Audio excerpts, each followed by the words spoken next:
نحمده ونصلي على رسوله الكريم أما بعد فأعوذ بالله من الشيطان الرجيم بسم الله الرحمن الرحيم إنا أنزلناه في ليلة مباركة إنا كنا منذرين فيها يفرق كل أمر حكيم أمرا من عندنا إنا كنا مرسلين صدق الله مولانا العظيم اللهم صل على مولانا محمد وعلى آله وصحبه أجمعين. بزرگوں اور دینی بھائیوں، اسلامی کیلنڈر کے اعتبار سے شعبان المعظم یہ 8واں مہینہ ہے اور اس کا نام ہے شعبان المعظم. شعبان کے ساتھ معظم کا لفظ لا کر کے بتلایا کہ یہ مہینہ عظمت برکت والا مہینہ ہے، رمضان کی آمد کی بشارت سنانے والا ہے. جیسے آدمی کے گھر شادی ہونے والی ہوتی ہے تو مہینوں سے پہلے اس کی تیاری شروع ہو جاتی ہے. آدمی دکان مکان کی اوپننگ کرنے والا ہوتا ہے تو اس کی تیاری لوگوں کو معلوم ہو جاتی ہے. کوئی بھی ایسا کام آدمی اپنی زندگی میں نیا کرنے والا ہوتا ہے تو پتہ چل جاتا ہے کہ اس کے گھر کچھ روٹین سے ہٹ کے ہو رہا ہے. اسی طرح شعبان کا مہینہ پوری امت پر آ کر رمضان کے خیر و برکت والے مہینے اور عظمت والے دین کے آنے کا پیغام دیتے ہیں کہ اب سارے ایمان والے لوگ اہلت ہو جاؤ کہ اب ایک عظمت والا برکت والا رحمت والا مہینہ تمہارے اوپر سایہ فگن ہونے والا ہے. اس لیے شعبان کے مہینے کو اسلام میں بڑی اہمیت حاصل ہے، خصوصاً اس کی درمیانی رات 15ویں رات جس کو ہم شب برات کہتے ہیں. یہ رات بھی اسلامی ہسٹری کے اندر فضیلت اور عظمت والی رات ہے. اس کو شب برات کا نام دیا جاتا ہے. بزرگوں اور بھائیوں، میں آپ کے سامنے کسی دن یا رات کی فضیلت بیان کر دوں اور آپ نے اس کو سن لیا، اس پر بات پوری نہیں ہو جاتی. بات کا تقاضا یہ ہوتا ہے، اس کا ڈیمانڈ یہ ہوتا ہے کہ جس دن یا رات کی فضیلت بتائی جائے، جس سورت کی فضیلت بتائی جائے، مثلا میں تمہارے سامنے قرآن کی کسی سورت کی فضیلت بیان کروں اور تم جناب سن کے جو ہے واہ کر دو کہ یار کیا فضیلت ہے، لیکن اس کو آپ پریکٹیکلی نہ لائیں تو اس کا کیا فائدہ ہوا؟ اس لیے بزرگوں اور بھائیوں یاد رکھو، کوئی بھی مہینہ، کوئی بھی دن، کوئی بھی رات عظمت و برکت والی حقیقت میں اس وقت ہوگی جب اس کے معمولات کو پریکٹیکلی طور پر انجام دیا جائے گا. تو شب برات اور شعبان کے مہینے کی فضیلت اس سے ثابت ہوتی ہے کہ رسول اکرم صلی اللہ علیہ وسلم نے ارشاد فرمایا شعبان شہری، شعبان میرا مہینہ ہے. حضور علیہ الصلوۃ والسلام کی طرف کسی چیز کی نسبت ہو جانا یہ کوئی معمولی چیز نہیں ہے. آپ نے جس کھچر پر سواری کی ہے اس کھچر کی قیمت دنیا کی بڑی سے بڑی سواری سے بھی جو ہے کہیں زیادہ مہنگی ہے. آپ نے جو جوتے پہنے وہ دنیا کے قیمتی تاج سے بھی بہتر ہے، کیونکہ نبی اکرم صلی اللہ علیہ وسلم کے ساتھ جس چیز کی نسبت ہو جاتی ہے، فار ایگزامپل مثلا آپ قرآن مجید کو جس جزدان میں رکھتے ہیں، بات تو یہاں آ کے بن جاتی ہے. آپ کہتا مولانا کبھی بھی جو ہے کچھ اچھا بولتے نہیں، کمپلین ہی کرتے رہتے، تو بات تو یہی آ کے بنتی ہے کہ جزدان کے اندر قرآن رکھتا بھی کون ہے؟ ہاں، موبائل کے لیے کور مہنگے لائے گا، مہنگے سے مہنگا 200 روپے والا، اور بولے گا اوریجنل. اور جزدان کے لیے پھٹا پرانا کپڑا بھی چلے گا. آدمی ٹی شرٹ پہنتا ہے سمبول والی اور بالکل اوریجنل، اور 1000 اور 1500 اور 2000 کی ٹی شرٹ، لیکن قرآن مجید کو رکھنے کے لیے جزدان، اولاً تو جزدان استعمال ہی نہیں کرتے.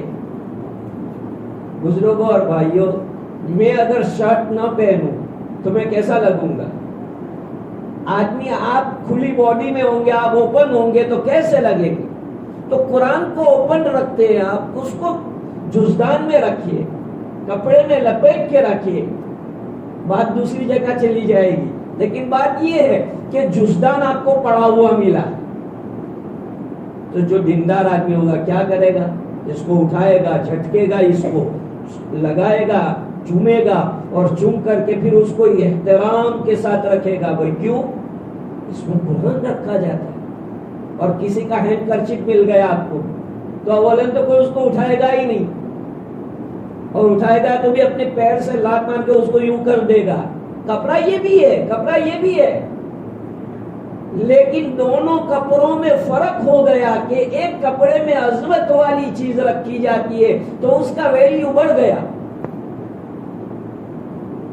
یا سمجھو، یہ مثال سمجھ میں نہیں آئی تو دوسری مثال، مثلا یہ جماعت خانہ ہے، رینوویشن کا کام کرنا ہو تو یہاں سے جو پتھر نکالیں گے، یہ پتھر، تو آپ کو مفتی کو پوچھنا پڑے گا کہ یہ پتھر کام کیا کرے. کیوں؟ اس پر لوگوں کے سجدے ہوئے ہیں، اور اس کو جو ہے ادھر ادھر ڈال بھی نہیں سکتے. اس کو باقاعدہ احترام کے ساتھ ایک جگہ پر لے جانا پڑے گا. جبکہ اور کسی جگہ کا آپ نے جو ہے اس کو ڈیمولائز کیا، اس کو توڑ دیا، ختم کر دیا، تو اب آپ اس کو کسی بھی جگہ ڈال سکتے ہیں. پتھر یہ بھی ہے، پتھر وہ بھی ہے، لیکن اس پتھر پر اللہ کی نسبت پر سجدہ ہوا تو یہ پتھر قیمتی بن گیا. یہ ممبر یہ پتھر والا ہے، اگر اس کو توڑا جائے تو یہ ریسپیکٹڈ ہو گیا. اس کے پتھر جو ریسپیکٹڈ ہو گئے، اس کو ادھر ادھر ڈالا نہیں جائے گا. کیوں؟ نسبت. تو نسبت سے چیز کا ویلیو بڑھ جاتا ہے. ایک آدمی، ایک آرڈینری آدمی کا کوئی آدمی پیون ہوتا ہے تو اس کی اتنی قیمت نہیں ہے، لیکن ایک بڑا آدمی ہو اور بڑے آدمی کا آدمی پیون ہوتا ہے تو اس کی پتے والے کی بھی قیمت ہو جاتی ہے کہ یار یہ تو وہ آدمی کا پیے ہے، اس کی بہت زیادہ ویلیو ہو جاتی ہے. تو نسبت سے چیز بڑھ جاتی ہے. رسول اکرم صلی اللہ علیہ وسلم نے شعبان کی فضیلت یہ بیان فرمائی کہ شعبان الشہری، شعبان میرا مہینہ ہے. بلکہ ہمارے علماء نے تو شعبان کو قرآن کا مہینہ کہا ہے کہ شعبان قرآن کا مہینہ ہے، کیونکہ حافظ قرآن آنے والے رمضان کی تیاری شعبان سے شروع کر دیتے ہیں، اس لیے اس کو قرآن کا مہینہ کہا گیا ہے. شعبان کا مہینہ بہت زیادہ عظمت والا، اور اس کی جو رات 15ویں رات آتی ہے وہ بھی برکت والی، عظمت والی. قرآن مجید میں جو آیت میں نے آپ کے سامنے پڑھی 25ویں پارے کی سورہ دخان کی آیت ہے، اس میں فی لیلۃ مبارکہ کا جو لفظ آیا ہے، اس سے مفسرین میں سے بعض حضرات کا یہ کہنا ہے کہ یہاں لیلۃ مبارکہ سے 15ویں شعبان کی رات مراد ہے. اور حدیثیں تو اس کے اوپر 1 درجن ہے، 1 درجن حدیثیں ایسی ہے جو یہ بتاتی ہے کہ اس رات کے اندر اللہ تبارک و تعالی انعام اور اکرام کرتے ہیں اپنے ایمان والے بندوں کے لیے. اس لیے بزرگوں یہ رات آئندہ آنے والی ہے. اور اسلام میں رات شروع ہوتی ہے جیسے مغرب ہوتی ہے، جیسے سورج ڈوبتا ہے مغرب کی نماز شروع ہوئی رات شروع ہو گئی. ہمارے یہاں ایک غلط فہمی یہ ہے کہ رات کا مطلب ہے 12 بجے کے بعد، تو یہ غلط ہے. اسلام کے اندر رات جو شروع ہوتی ہے وہ مغرب سے لے کر کے صبح صادق تک کے حصے کو رات کہا جاتا ہے. اس لیے اگر کوئی بندہ مغرب کے بعد سے ہی عبادت میں لگ جاتا ہے تو اسے پوری رات جاگنے کی ضرورت نہیں پڑتی ہے. رات کے کچھ حصے میں عبادت کر کے عام اپنی روٹین کے مطابق وہ سو سکتا ہے. کتنی بڑی بات ہو گئی کہ آپ ان دنوں کے اندر مغرب کی نماز، عشاء کی نماز باجماعت ادا کر کے معمولی آپ کی طبیعت جتنا برداشت کرتی ہو آپ اس کے مطابق تھوڑے بہت عبادتیں کریں، نفلی نماز پڑھیں. یاد رکھیں شب برات کی پرٹیکولرلی کوئی عبادت نہیں ہے. یعنی میں آپ کو یہ بتا نہیں سکتا کہ بھائی پرٹیکولرلی آپ کو جو ہے 4 رکعت پڑھنی ہے اور 1 رکعت میں فلانی سورت اتنی مرتبہ اور فلانا اتنی مرتبہ. پرٹیکولرلی کوئی عبادت نہیں ہے. صلاۃ التسبیح شب برات کی عبادت نہیں ہے. آپ پورے سال ایز یو لائک کب بھی پڑھنا چاہے پڑھ سکتے. بعض بزرگوں تک کا تو معمول ہے کہ ہر جمعہ کے دن وہ صلاۃ التسبیح پڑھتے ہیں، ہر جمعہ کے دن. تو صلاۃ التسبیح یہ کوئی شب برات کی یا شب قدر کی نماز نہیں ہے. بعض حضرات تو اس کی غلط فہمی ہے. یہ تو ہمارے علماء نے ایک طریقہ بتایا کہ بھئی بندہ کچھ نہیں کرے گا تو چلو اتنی دیر تو اللہ کی یاد میں رہے گا، تو اس کے لیے یہ نماز بتا دی اور یہ عمل بتا دیا. ورنہ پرٹیکولرلی شب برات کا یہ عمل نہیں ہے. بہرحال تو شب برات جو برکت والی رات ہے، عظمت والی رات ہے، جس میں اللہ تعالی مغفرت کا اعلان فرماتے ہیں. ہر ایمان والے بندے کی مغفرت ہوتی ہے، لیکن اللہ تعالیٰ کچھ بد نصیب لوگوں کو ان راتوں میں بھی پینڈنگ میں رکھ دیتے ہیں. ان کی فائلیں فرشتوں کو کہتے ہیں کہ پینڈنگ میں رکھ دو، تاریخ پہ تاریخ، تاریخ پہ تاریخ. کہ کیوں؟ کہ ان کے اندر سے جو چیزیں وہ بنتی نہیں ہے. رسول اکرم صلی اللہ علیہ وسلم نے حدیث میں ارشاد فرمایا الا الشحناء، جن دو کے درمیان میں انبن ہوتی ہے جب تک صلح نہیں کرتے ان کو پینڈنگ میں رکھا جاتا ہے، ویٹنگ لسٹ میں ان کو رکھا جاتا ہے کہ ان کو ویٹنگ لسٹ میں رکھو کیونکہ ان کا دل ابھی صاف نہیں ہوا ہے. تو خصوصاً رشتہ داروں کے ساتھ معافی مانگ لو.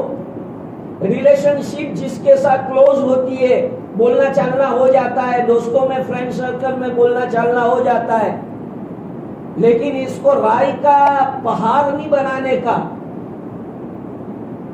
ہمارے حافظ ضامن شہید رحمت اللہ علیہ کو کسی نے پوچھا کہ یار ہم 2 دوست ہیں اور ہمارا جھگڑا بہت ہوتا رہتا ہے.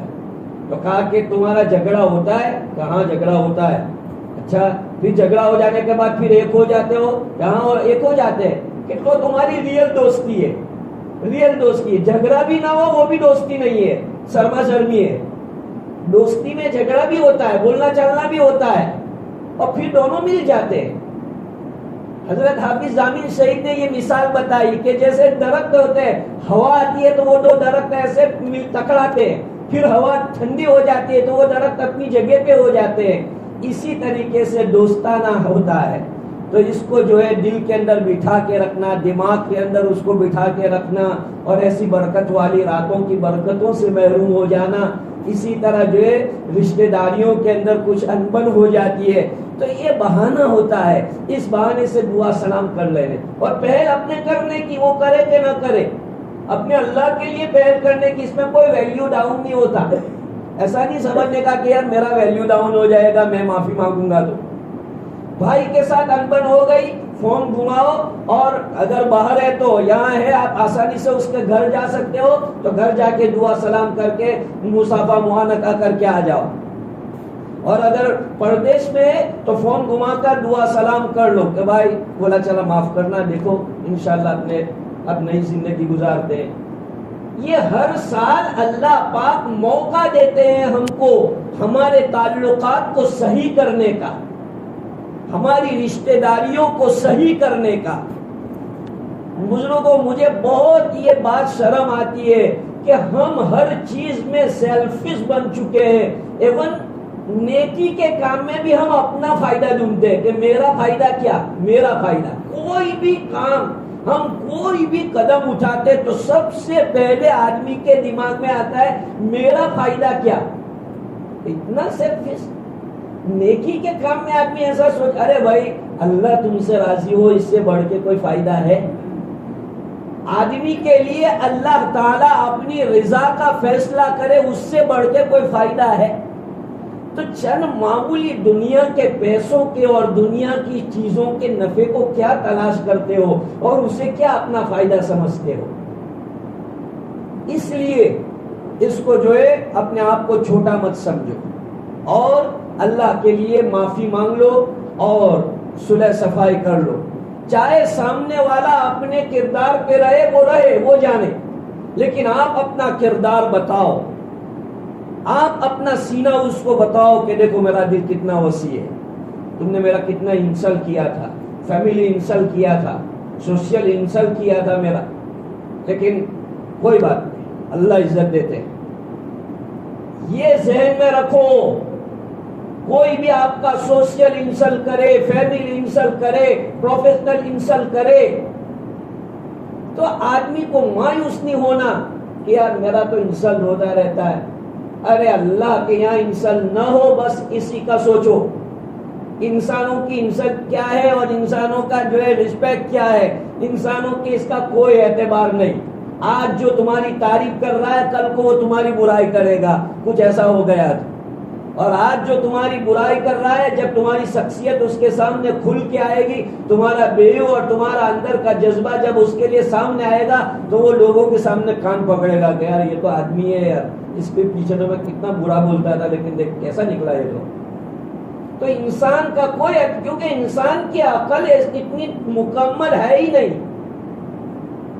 تو سب سے پہلی بات، اگر اس رات میں آپ گولڈن چانس اللہ کی طرف سے لینا چاہتے ہیں تو میری ایک معمولی سی ریکویسٹ آپ ایکسپٹ کر لو، اللہ آپ کا بھلا کرے گا اور میرا بھی اللہ بھلا کرے گا۔ اتنی ریکویسٹ آپ کہ اگر آپ کا کسی کے بھی ساتھ کوئی بھی مومن بندہ، مومنہ بندی کوئی بھی ہے اور ریلیٹیو ہے تو بہت زیادہ، ان کے ساتھ آپ صلح صفائی کر لو اور بول چال شروع کر دو۔ اگر بول چال نہیں ہے بول چال شروع کر دو، اور اگر آپ کا کنڈیشن ہے تو کچھ اس کو دے دکھا کر اس کا دل خوش کر دو، اور دل خوش کر کے پھر اچھے سے، تاکہ اس رات کی برکت سے محروم نہ ہو جائیں۔ میرا مقصد سمجھو، آپ میں کیا آپ کو سمجھانا چاہتا ہوں کہ اگر آپ نے اس رات میں ایسا ہی انبن رکھا، ایسا ہی انبن بھائی بھائی کے ساتھ، بہن کے ساتھ، چاچا کے ساتھ، ماموں کے ساتھ، پھوپھی کے ساتھ، سسر کے ساتھ، ساس کے ساتھ، سالی کے ساتھ، سالے کے ساتھ، یہ سارے رشتے، تو ان رشتوں میں سے اگر کسی رشتے کے ساتھ آپ نے اس طرح کی گڑبڑی رکھی ہے تو اللہ رب العزت کا تو کیا بگڑے گا، اللہ تو فرشتے کو کہیں گے کہ اس کی فائل ہٹاؤ، اس کو ہٹا دو، فرشتہ وہ فائل ہٹا کے رکھ دے گا، اب آئندہ 15 شعبان پہ کیس چلا جائے گا۔ اس لیے بزرگوں اور بھائیوں، سب سے پہلی بات جو حدیث پاک میں اللہ کے رسول نے فرمائی، الا الشحنا یغفر لکل مومن الا الشحنا، جس کے دل میں کینہ ہوتا ہے، دشمنی ہوتی ہے، بغض ہوتا ہے، اللہ اس کی مغفرت نہیں کرتے۔ دوسری چیز، مدمن خمر، شراب کا عادی، شراب کا عادی۔ دیکھو میں میرے لفظوں پر آپ غور کرنا، میں جو بول رہا ہوں، شراب کا عادی۔ ایک آدمی پہلے شرابی تھا توبہ کر لیے کوئی مسئلہ نہیں، کسی وقت کسی دوست نے بدماشی کر کے پلا دی کوئی مسئلہ نہیں۔ محروم وہ رہتا ہے جس سے لت پڑی ہوئی ہے، عادت پڑی ہوئی ہے۔ اور یاد رکھو، بہت اچھی طرح سے میری بات سنو میرے نوجوان بھائیو، شراب مطلب شراب نہیں، کوئی بھی نشے والی چیز، کوئی بھی چیز جو آپ کو نشہ چڑھاتا ہے، کوئی بھی چیز۔ شراب کا مطلب یہ نہیں کہ ڈرنک آپ جو کرتے ہیں وہی، کوئی بھی، چاہے گانجا ہو، چاہے کوئی اس طرح کا پردارتھ ہو جس کو لینے سے آدمی نشے میں آ جاتا ہے، جیسے برسٹول میں ہوتا ہے، انجیکشن میں ہوتا ہے، یا کسی اور چیز کے اندر ہوتا ہے، آدمی اس کو لے کر، جیسے ہمارے نوجوان بھائیوں کو اگرچہ جو ہے بعض مرتبہ یہ ہم فلیور والے جو چیزیں لیتے ہیں یہ جائز درجے کی ہوتی ہے، لیکن شیطان اس راستے سے دوسری طرف لے جاتا ہے۔ یہ فلیور والے جو ہیں اس کو آپ لیتے ہیں، وہ جائز تو ہے، کوئی مسئلہ نہیں ہے، جیسے شادی ہوتی ہے یا کوئی اور فنکشن ہوتا ہے تو ہمارے نوجوان بھائی تھوڑا انجوائے کرتے ہیں، کوئی مسئلہ نہیں ہے، جائز ہے، آپ انجوائے کر سکتے ہیں۔ لیکن یہی چیز، یہ پہلا اسٹیپ ہے، اور شیطان آپ کو دوسرے اسٹیپ پر لے جائے گا، پھر تیسرے اسٹیپ پر لے جائے گا، اور اس طرح آپ کو شراب کی ہیبٹ ڈالے گا۔ کبھی بھی یاد رکھو میری یہ بات، آپ کے دل و دماغ میں بٹھا لو، ایک دم کبھی بھی شیطان آپ کو شرابی نہیں بنائے گا، کبھی نہیں بنائے گا۔ وہ جانتا ہے کہ یہ جماعتوں میں جاتا ہے، یہ مسجدہ جماعت میں بیٹھتا ہے، یہ بیانات سنتا ہے، یہ مسجد کا عادی ہے، یہ کیسے شرابی بنے گا؟ وہ شرابی بنے گا اسٹیپ بائی اسٹیپ۔ اس لیے بھائیوں، نشے والی چیزوں سے پرہیز کرو۔ اگر آدمی نشے والی چیز سے پرہیز نہیں کرتا تو اس رات کے اندر آدمی مغفرت سے محروم۔ اور دوسری بات بتاؤں، اللہ معاف کرے مجھے، آپ کو سب کو، بہت ڈینجر بات ہے لیکن آپ کو سننی پڑے گی اور دماغ میں بٹھانی پڑے گی۔ اگر نشے والا آدمی ہے تو مرتے وقت اس کو کلمہ نصیب نہیں ہوتا ہے، وہ آدمی دنیا سے بغیر کلمے کے چلا جاتا ہے۔ اس لیے بزرگوں، بھائیوں، کوشش کرو اس بات کی کہ یہ عادت، بری عادت جس سے آپ کی ہیلتھ کا نقصان ہے، لکھا ہوا ہوتا ہے injurious to health, cigarette smoking injurious to health لکھا ہوا ہوتا ہے، پھر بھی ہمارا نوجوان اسموکنگ کرتا ہے۔ تمباکو پر لکھا ہوا ہوتا ہے، اس کے پوڑیوں پر لکھا ہوا ہوتا ہے، ہر جگہ پر انجوائز ٹو ہیلتھ لکھا ہوا ہوتا ہے، پھر بھی ہم لوگ نشے میں ایسے مست ہوتے ہیں کہ نہ ڈاکٹر کی سنتے، نہ فیملی کے ہیڈ ممبر کی سنتے ہیں، نہ استاد کی، نہ مولانا کی، نہ کسی کی۔ ہم اگر سنتے ہیں تو باس اپنا شیطان اور اپنا نفس جو دل میں بیٹھا ہوا ہے اس کے ہم سنتے ہیں کہ بھائی نفس ہمارا سب سے بڑا باس ہے، ہم تو اس کی سنیں گے۔ نوجوانوں، ایسا دماغ مت رکھو، اپنے بڑوں کے سننے کے عادی بنو۔ اگر آپ اپنے فیوچر کو روشن بنانا چاہتے ہیں تو اپنے بڑوں کی بات سننے کے عادی بنو، اپنا مزاج بناؤ، ایکسیپٹیبل مزاج بناؤ، کہ تمہیں جو کہا جائے اسے آپ ایکسیپٹ کرنے والے بنو۔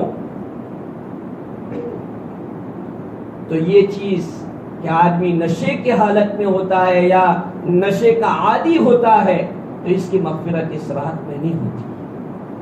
اور بھی حدیثوں میں بہت سارے حضرات بتائے گئے ہیں، تو ہم کو کوشش کرنی چاہیے کہ یہ برکت والی، عظمت والی رات جو آ رہی ہے، وہ رات ویسے بھی تو گزر جائے گی، لیکن کوشش کریں کہ اللہ تعالیٰ کی عبادت میں اور قرآن کی تلاوت میں، ذکر میں، نفل نماز میں، انڈیویجولی آدمی کو عبادت کرنے کی ہے۔ اجتماعی ٹولے ٹولے گریڈنگ کی شکل کے اندر مسجدوں میں نہیں بیٹھنا چاہیے، جو ہمارے یہاں ہمارے نوجوانوں کو عادت ہے گریڈنگ کی، سوشل گریڈنگ جو ہوتا ہے کہ ہوٹلوں کے اندر، بازاروں کے اندر بائکیں لے کر کے جو اسٹیشن سے لے کر کے بائی پاس سے لے کر اسٹیشن، اور یہ جو ایک ریسٹ والی جو ہوتی ہے، یہ سب چیزیں جو ہے یہ رات میں نہیں ہے.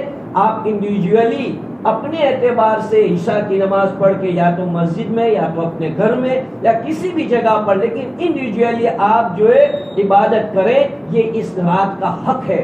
اللہ پاک مجھے اور آپ کو اور پوری امت کو اس رات کی عظمت اور برکت کو سمجھنے کی توفیق عطا فرمائے. وآخر دعوانا الحمد للہ رب العالمین.